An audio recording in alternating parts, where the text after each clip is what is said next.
kids to bed. Okay.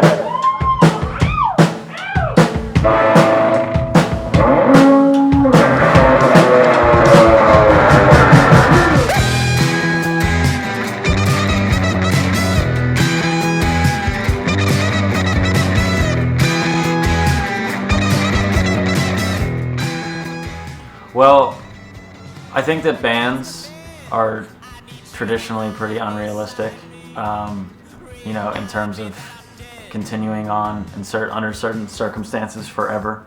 So that being said, I was in a band for 8 years, and the last 3 months we went on this really grueling tour. And when we got back from that, some people there was kind of a split, where some people were kind of wanted time off, wanted a break from it, and then some people wanted to keep going. So it was a very natural kind of divide where we sort of went into a dormant period, and then I made a solo record and I went out to the West Coast and did a solo tour, and I found myself being happy just playing again, and that was something that I hadn't felt in a while because it became such a machine. And it just felt right at the time to kind of put all of myself into a musical project as opposed to staying in a band that I just didn't identify with much anymore after 8 years. So that's pretty much it. Just kind of best way to keep it honest. But not loving you. It keeps me longer at the corner. I don't know. It's usually pretty off the cuff. The music, the songs come from a pretty serious and dark place, but as a person, I don't take myself that seriously all the time. So I think it makes the whole thing a little bit more palatable when you talk about a serious or heavy topic, but you can kind of make people laugh about it.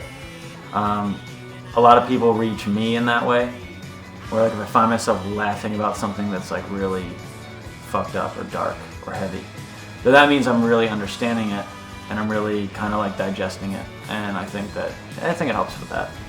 Also, it's I think it's important to kind of break that wall a bit in a live setting, just kind of have fun with it and make people feel uncomfortable if you can.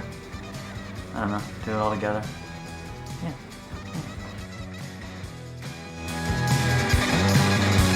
Well, let's see. It was we recorded it mostly in our apartments. It's kind of therapy sessions for Ron.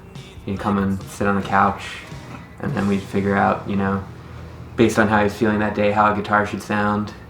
And when we started the record, it felt more just kind of coming in with songs. And then I think sometime around probably whenever we started working on Why Do You Have Kids, I think that we hit on an attitude that was not just lyrical but also in the style of the music, and that it went from just a collection of songs to an actual idea, and then that suddenly the record had a personality and a life to it. You and me and your 12 cats will put mirrors on the ceiling. Man, it's just rock and roll, man. Aesthetic. Rock and roll is about aesthetic, man. It's about lifestyle. It's about getting messed up, man. Making fat stacks. Just different girls all the time, man. It's whatever. Cut. I think that rock and roll is sort of a, what's the word? I just lost the word. Come on, word. It's a hey Joe, how are you doing? How's it going? What was the question? What does rock and roll mean to you? Ooh. I don't know. I think it's a perspective. I personally am not really into the whole lifestyle side of what people think that is. I think that it's bullshit. I don't think it's 1975 anymore. So I think for me, it's I think it's pushing against people and challenging people in a way, but it's also a sense of kind of feeling a sense of freedom, and then you can kind of just be yourself and say what you want to say and how you want to say it. And there's it's pretty unapologetic. I feel like it can be constructive too. I think it's such a weird term because it's kind of, there's a lot of garbagey pop rock bands, top 40, radio bands that are, consider or put in their biography that they're a rock and roll band. So it's sort of like the term becomes a wash. But I think it's definitely still out there. I think you have to look a little bit harder to find it. But I think it's just a way of being honest. Is really what it comes down to. Yeah. Rock and roll is dead. Your phone is. Yes, that. Well, yeah, that's just kind of the idea. A lot of people say, like, is rock dead? Is rock and roll dead? And I think the answer is no. I think that people are.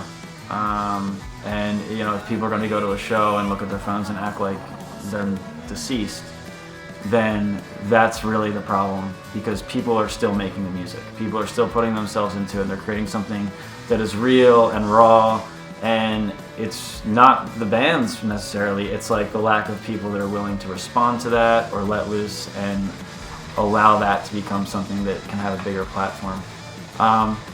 Yeah, it just goes back to the whole thing where I just think people are kind of the problem with a lot of stuff nowadays, and if everybody can just there's a place for it. I think it's ingrained in everybody. So if everybody can just kind of wake up a bit and get into it, and it always takes one guy to start moving in a room to make everybody else follow, and I think that's sort of the idea. It's start there, start small. Please help. Yeah, wake up and please help.